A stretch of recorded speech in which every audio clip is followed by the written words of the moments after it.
크게 아멘으로 화답합니다. 할렐루야. 따라 하시겠습니다. 소망의 능력으로 승리하라. 소망의 능력으로 승리하라는 제목으로 말씀 전합니다. 속성이라는 것이 있습니다. 이를테면 사과는 과일이다, 사과는 빨갛다라는 거라고 말합니다. 여기서 과일과 빨강은 사과의 속성입니다. 물론 푸른빛 사과도 있지만 풋사과의 개념이며 본질적으로는 빨강입니다. 범죄자의 속성이 있습니다. 비양심이며 사악한 마음도 사악한 행동의 씨앗입니다. 마귀적 본성이며 극단적으로는 살기입니다. 성인의 속성이 있습니다. 양심이며 선한 마음이며 선행의 씨앗입니다. 신적 본성이며 희생정신입니다. 하나님의 다양한 속성이 있습니다. 전지전능하심, 어느 곳에나 계시는 편재성, 아가페 사랑입니다. 빛이며 생명이며 영광입니다. 정의이며 거룩함이며 의로움입니다. 그리고 중요한 하나님의 속성이 있습니다. 다름 아니라 소망입니다. 즉 하나님 자신이 사랑이시듯 하나님 자신이 소망이라는 말씀입니다. 하나님은 사랑, 하나님은 소망. 하나님의 존재 자체가 사랑이므로 하나님은 사랑하실 수밖에 없습니다. 존재와 양태가 같을 수밖에 없는 것이죠. 따라서 아들을 내어주시기까지 사랑하며 희생하실 수밖에 없었습니다. 사랑이시기 때문에 인생들을 향하여 사랑의 계명으로 명령하셨습니다. 마찬가지로 하나님 자신이 소망이시기 때문에 하나님께 소망이 있습니다. 인생은 소망의 근원이신 하나님을 바라보아야 합니다. 그때 절망이 소망으로 바뀝니다. 절망하여 죽을 인생이 소망으로 살아나는 역사가 일어납니다. 마귀는 인생에게 절망을 주는 것을 목표로 합니다. 낙심하게 하고 일어서지 못하게 하고 마지막에는 죽게 합니다. 육신뿐 아니라 영혼을 멸망시키는 것이 목표입니다. 따라서 영혼을 지옥에 던져 영원히 멸망시킵니다. 반대로 하나님은 인생에게 소망을 주십니다.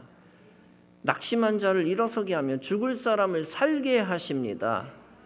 육신도 소망 안에서 소생시키시고 영혼도 구원하십니다. 죄로 멸망할 영혼을 구원하셔서 천국으로 인도하십니다. 그러므로 참 소망이 되시는 분은 하나님밖에 없습니다.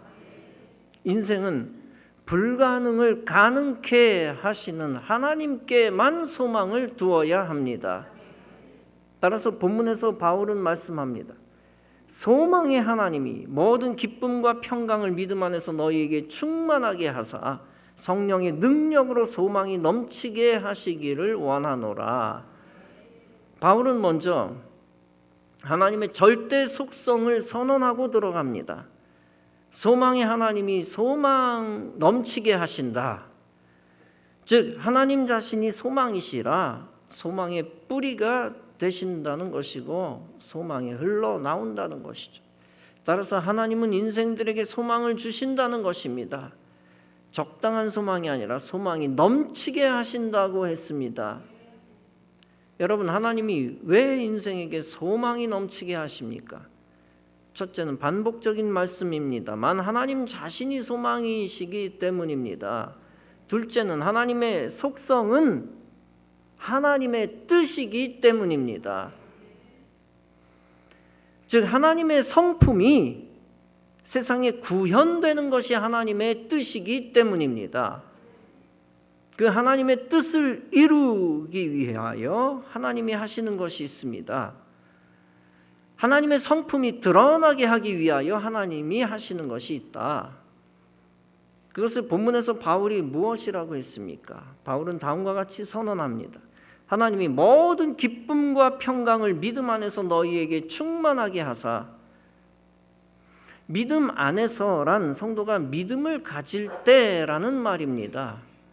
즉 먼저 신자가 믿음을 가질 때 하나님이 역사하신다는 것입니다.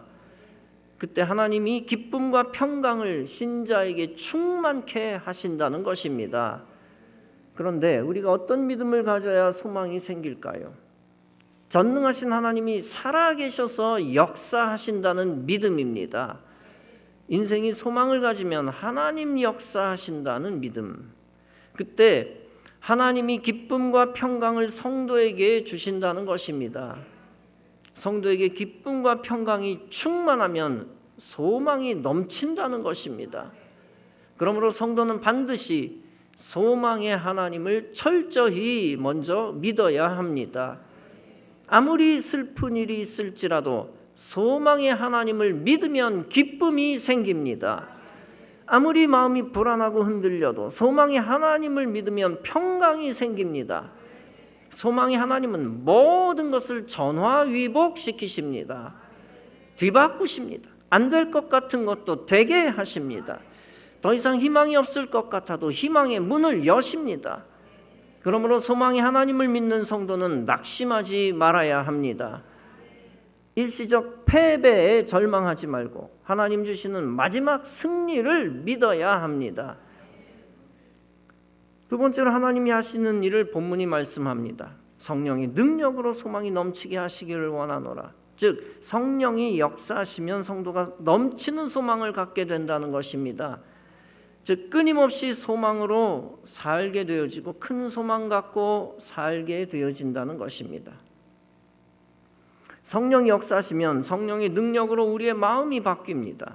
어두운 생각이 없어지고 주님이 주신 빛의 생각을 하게 됩니다. 현실적으로 안 된다는 생각이 변하여 어떤 상황도 역전된다는 생각을 합니다. 답답하고 부정적이고 절망적인 마음이 소멸됩니다. 성령 충만하면 긍정적인 마음이 강해지고 믿음이 올라갑니다. 따라서 영광과 승리의 미래를 강하게 확신하게 됩니다. 성령 충만하면 성령의 열매들도 생깁니다. 기쁨과 평강은 성령의 열매이기도 합니다. 따라서 갈라디아서 5장은 말씀합니다. 오직 성령의 열매는 사랑과 희락과 화평과 오래 참과 자비와 양선과 충성과 온유와 절제니, 희락은 기쁨이고 화평은 평강입니다. 희락은 기쁨이고 화평은 평강이다. 하나님이 기쁨과 평강을 교인들에게 충만하게 하셨다고 했습니다. 동시에 하나님이 교인들 가운데 소망이 넘치게 하셨다고 했습니다. 따라서 기쁨과 평강이라는 성령의 열매는 소망과 깊은 관계가 있습니다. 따라서 하나님 주시는 소망을 가지면 슬프지 않고 기쁩니다. 그리고 하나님 주신 소망을 가지면 불안하지 않고 평강이 넘칩니다. 하나님이 20여 년 전 원로 목사님과 원로 사모님에게 주신 것이 있습니다. 그것은 거룩한 소망, 넘치는 소망입니다. 법원단지에서 우리 교회를 개척하시고 교회를 부흥시키셨습니다. 그때 원로 목사님이 이렇게 말씀하셨습니다. 법원단지에서 하나님이 교회를 부흥케 하신 것은 놀라운 기적이다. 우리 교회에 특별히 허락하신 놀라운 선물이다. 그러나 여기 영원히 머물 수는 없다. 언젠가는 이곳에서 성장이 멈추는 날이 온다. 반드시 성전을 옮겨야 하며 그때 비로소 제2의 부흥이 온다. 그러면서 제2성전터를 지정하여 아랑연립 건물을 구입해 오신 것입니다. 원로 목사님이 살아계실 때 14가구 중 13가구를 구입했습니다. 그리고 한 가구를 남겨놓았을 때 소천하셨습니다. 그 거룩한 소망을 우리가 이어받았습니다. 따라서 멈추지 않고 성전 이전 건축을 위해 수년간 계속 기도했습니다. 하나님의 때가 되어 하나님이 마지막 14번째 가구를 허락해 주셨습니다. 그로 인하여 그 터가 완전히 우리 교회 터가 되었지요.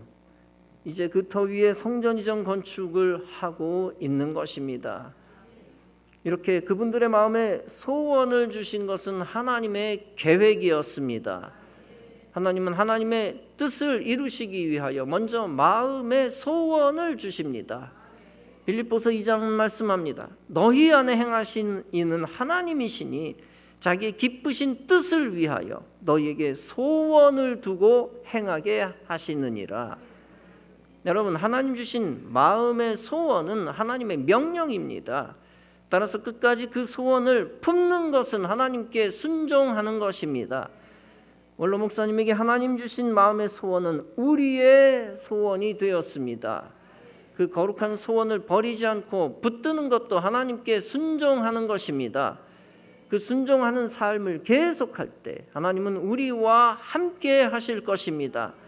그리고 우리를 통하여 하나님이 계속 일하실 것입니다. 하나님이 성도에게 마음의 소원을 주신 후에 어떻게 하신다고 했습니까? 자기의 기쁘신 뜻을 위하여 너희에게 소원을 두고 행하게 하시느니라. 소원을 주신 후에 움직이게 하신다고 했습니다. 우리가 꿈만 꾸고 게으른 삶을 살도록 하나님이 방치하지 않으십니다. 우리에게 꿈을 주신 후에 계속 거룩한 도전과 자극을 주십니다. 그로 인하여 성도가 순종하게 하시고 계속 소망을 품고 전진하게 하십니다. 저와 여러분들은 하나님이 주신 거룩한 소원을 이어받은 자입니다. 그것이 하늘의 특권임을 알고 감사하며 그 소원을 끝까지 품으시기 바랍니다. 그 소원을 품고 기도하고 헌신을 다하여 하나님의 뜻을 이루시기 바랍니다. 강영우 박사가 오래전에 한국을 방문했습니다. 그는 한국인으로서 미국에서 영향력 있는 사람으로 인정받았습니다. 그는 10대 청소년 때 실명하여 앞을 보지 못했습니다. 그의 인생은 평탄하지 못했습니다. 그럼에도 온갖 어려움을 믿음으로 극복했습니다. 미 연방정부 고위직까지 오르게 되었습니다. 그 비결이 무엇이었을까요? 바로 꿈이 있으면 미래가 있다라는 비전을 품었기 때문입니다. 그가 강조한 것이 있었습니다. 먼저 세계화를 이끄는 주류 물결에 합류하라는 것입니다. 이것은 각 가정에서 출발하는데 강 박사는 다음과 같이 강조합니다. 부모가 자녀에게 어떠한 가치관을 심어주고 삶의 본을 보였는지에 따라 시대를 이끌어갈 수 있는 인물로 성장한다. 둘째, 인물이 되려면 인물을 만나야 한다는 것입니다. 강 박사는 이렇게 고백합니다. 나는 내 존재 가치를 높이 평가해 준 미국의 대통령을 만났기 때문에 세계적인 스타가 될 수 있었다. 하나님은 자신이 쓰기 위한 인물을 만들기 위해 또 다른 인물을 만나도록 역사하신다. 셋째는 하나님의 형상의 렌즈로 자신과 세상을 바라보아야 한다는 것입니다. 강 박사는 계속 이렇게 강조합니다. 하나님의 형상의 렌즈는 크리스천뿐 아니라 21세기 세계화 시대를 살아가는 모든 이들에게 필요한 것이다. 관점이 바뀌면 새로운 세상이 보인다.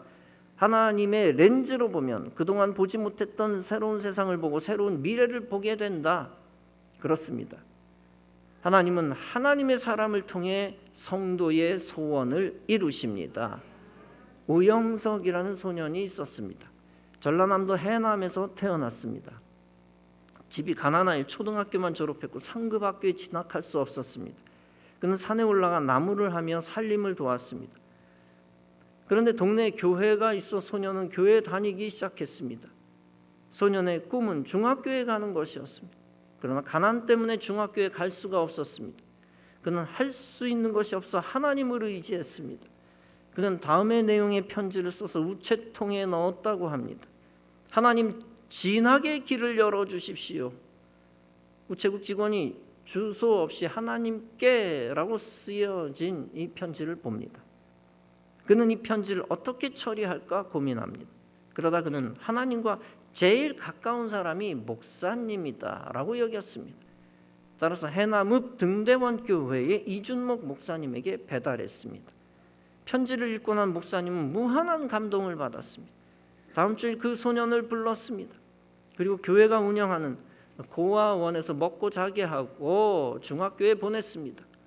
그 후에 오영석은 월드비전 장학금으로 공부하여 한신대학에 들어갑니다. 그리고 스위스에서 신학과 철학을 공부하고 돌아와 조직신학 교수가 됩니다. 그가 바로 한신대학교 전 총장이었던 오영석 박사입니다. 하나님이 하나님의 사람을 만나게 해주셔서 그의 소원을 이루신 것입니다. 특히 하나님을 향한 간절한 기도가 그 소원을 이루는 출발점이 된 것입니다. 시편 20편은 말씀합니다. 네 마음의 소원대로 허락하시고 네 모든 도모를 이루시기를 원하노라. 시편 103편은 말씀합니다. 좋은 것으로 네 소원을 만족하게 하사 네 청춘으로 독수리같이 새롭게 하시는도다. 시편 145편은 말씀합니다. 그는 자기를 경외하는 자의 소원을 이루시며 또 그들의 부르짖음을 들으사 구원하시리로다. 하나님이 주신 꿈을 꿀 때 중요한 것이 있습니다. 그것은 하나님의 시야를 갖는 것입니다. 하나님이 마음의 소원을 주실 때 그 소원을 이룰 시야를 넓혀야 합니다. 부정적인 시야를 버리고 믿음의 시야와 긍정적인 시야를 가져야 합니다.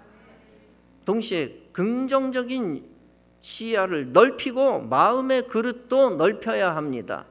하나님이 성취하실 풍성한 열매를 담을 마음의 그릇을 넓혀야 합니다. 또한 믿음의 그릇을 넓혀야 합니다. 그렇게 하기 위해 시야를 넓히며 생각의 지경도 넓혀야 합니다. 그리고 마음과 믿음의 그릇을 넓히고 축복의 지경도 넓혀야 합니다. 그런 차원에서 여러 가지 넓히는 훈련을 쌓아야 합니다. 그 가운데서 담임 목사는 특히 젊은이들에게 필요한 것이 있다고 판단했습니다. 그것은 다름 아니라 지구상의 세계를 접하며 견문을 넓히는 것입니다. 그것을 통해 선교적 마인드를 키우며 영적 도전을 받는 것입니다. 동시에 하나님의 영광의 지경을 넓혀 나가는 것입니다. 그 거룩한 목적을 위하여 세계화의 실력도 키워 나가는 것입니다. 그를 위하여 꼭 10년 전 2013년 제가 선포한 것을 기억하실 것입니다. 그것은 다름 아니라 해외 단기 선교 및 비전 트립의 원년입니다. 그 첫 번째 실천 사항으로 초등학교, 중고등학교, 대학생 30명을 모집했습니다. 그리고 그들을 데리고 아주 가까운 해외로 데리고 나갔습니다. 그것을 선포한 것이 얼마 안 된 것처럼 여겨졌지만 벌써 10년이 흘렀습니다. 그때 갔었던 초등학생이 지금 청년으로 충성을 다하고 있습니다. 그때 갔었던 중고등학생이 지금 간사로 교사로 헌신하고 있습니다. 그 가운데 막 결혼한 이도 있어 청장년과 여성교회에서 활동합니다. 그들의 세계화된 시야와 믿음의 지경은 벌써 한 단계 높은 수준입니다. 이렇게 시야와 마음과 믿음의 지경을 넓히는 훈련이 중요합니다.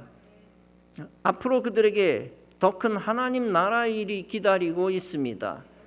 담임 목사를 통해 주신 하나님의 소원이 성도들과 후손들을 통해 계속 이루어지고 있습니다.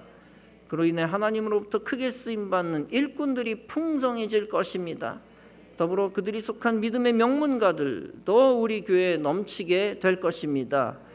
시편 107편은 말씀합니다. 저희가 평온함을 인하여 기뻐하는 중에 여호와께서 저희를 소원의 항구로 인도하시는도다. 역대상 4장은 말씀합니다. 야베스가 이스라엘 하나님께 아뢰어 가로되 원컨대 주께서 내게 복에 복을 더하사 나의 지경을 넓히시고 주의 손으로 나를 도우사 나로 환난을 벗어나 근심이 없게 하옵소서 하였더니 하나님이 그 구하는 것을 허락하셨도다. 하나님이 새 성전에 필요한 한 가지 마음의 소원을 저에게 오래전에 주셨습니다. 그것은 소박하면서도 강렬한 거역할 수 없는 소원이었습니다. 그 소원은 예배 가운데 하나님의 영광이 더해지는 악기단 설립입니다. 그 소원이 서산 공군기지교에서 먼저 성취되었습니다. 그리고 하나님이 음악에 재능 있는 사람들을 보내셔서 우리 교회에 성취되었습니다. 그리고 순종하는 성도들을 모으셔서 주님이 완성해 주셨습니다. 아직 더 발전해 나가고 있습니다. 그것은 우리 교회 성가대, 우리 회중들에게만 도움이 되는 것이 아닙니다. 감리교 관악서 지방 서울 남녀회까지 영향을 주었습니다. 한 교회는 우리 교회 영향을 받아 악기단을 확대해 나가려 합니다. 서울 남녀내에서는 우리 교회 퀄리티에 도전받아 개선책을 세우고 있습니다. 이렇게 우리 교회는 모든 분야에서 신앙적 축복의 본보기가 되고 있습니다. 코로나 시대에 성전 이전 건축을 시작했던 것도 본보기가 되고 있습니다. 그런 선한 영적 열매들을 하나님이 허락하신 이유가 무엇입니까? 다름 아니라 하나님의 영광을 위한 소망 때문입니다. 시편 37편은 말씀합니다. 또 여호와를 기뻐하라. 그가 네 마음의 소원을 이루어 주시리로다. 잠언 3장은 말씀합니다. 여호와를 공경하라. 그리하면 네 창고가 가득히 차고 네 집틀에 포도즙이 넘치리라. 요셉은 하나님이 주신 꿈을 꾸던 자였습니다. 요셉은 자신이 꾼 꿈을 선포했습니다. 하나님은 그의 꿈을 이루시기 위해 친히 역사하셨습니다. 요셉이 꿈을 이룰 수 있도록 가장 적절한 사람을 만나게 하셨습니다. 형들이 그를 미워하여 미디안 상인에게 팔아버렸습니다. 겉으로 보기에는 불행한 일이었습니다. 그러나 그 상인을 만났기에 요셉은 애굽으로 이동했습니다. 거기서 고위 관료 보디발의 집으로 들어갔습니다. 그는 거기서 형통하였고 보디발까지 형통하게 되었습니다. 그러나 심각한 누명을 뒤집어쓰고 감옥에 10수년 갇혔습니다. 그것은 요셉의 꿈이 끝장난 것처럼 보이는 사건이었습니다. 그러나 하나님이 약속하신 꿈은 결코 무너질 수 없었습니다. 요셉은 감옥에서 감옥 책임자로부터 큰 신임을 받고 도움을 받았습니다. 더 나아가 거기서 바로 왕의 관원장들을 만납니다. 그중 한 관원장의 도움을 받아 바로 왕을 만납니다. 바로 왕은 꿈꾸는 자 요셉을 특별 대우하여 나라까지 맡깁니다. 요셉은 나라 애굽을 위기에서 구해내고 유다의 백성까지 구해냅니다. 요셉의 통치는 역사적으로 애굽 왕조를 번영케 하는 원인이 됩니다. 그리고 장차 이스라엘이 애굽에 정착하는 계기가 됩니다. 그것은 훗날 하나님이 이스라엘 백성들을 애굽에서 광야로 또 광야에서 가나안으로 이끄시는 큰 그림의 밑그림이 됩니다. 이처럼 하나님의 큰 해방과 구원 계획은 하나님의 사람을 통해 진행됩니다. 그리고 그 거룩한 계획은 하나님 주신 꿈을 꾸고 순종하는 자를 통해 성취됩니다. 하나님은 세계사의 큰 흐름도 하나님의 꿈을 가진 자를 통해 이루십니다. 하나님은 하나님의 사람들을 움직이셔서 우리나라를 지켜주셨습니다. 기도하는 위정자, 계명에 순종하는 위정자를 통해 지켜주셨습니다. 그에게 자유민주주의와 교회를 지키는 꿈을 주셨고 이루셨습니다. 사랑하는 성도 여러분, 여러분에게 하나님이 원하시는 마음의 소원이 있기를 바랍니다. 여러분의 소망, 가정의 소망이 하나님 원하시는 소망이 되기를 바랍니다. 그 소망대로 여러분의 환난이 떠나가기를 바랍니다.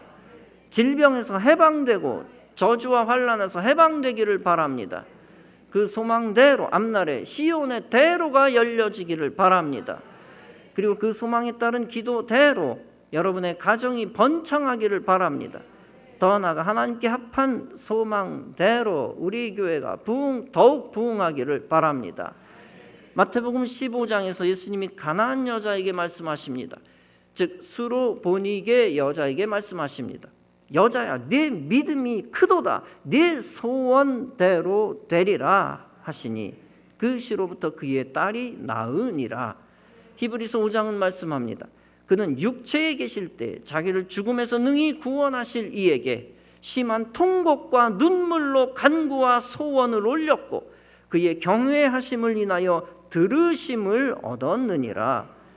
그렇습니다. 마음의 소원을 이루기에 합당한 담대하고 큰 믿음을 가지시기 바랍니다. 하나님을 경외하는 믿음을 가지시기 바랍니다. 그리고 그 믿음에 합당한 기도를 하며 하나님을 높이시기 바랍니다.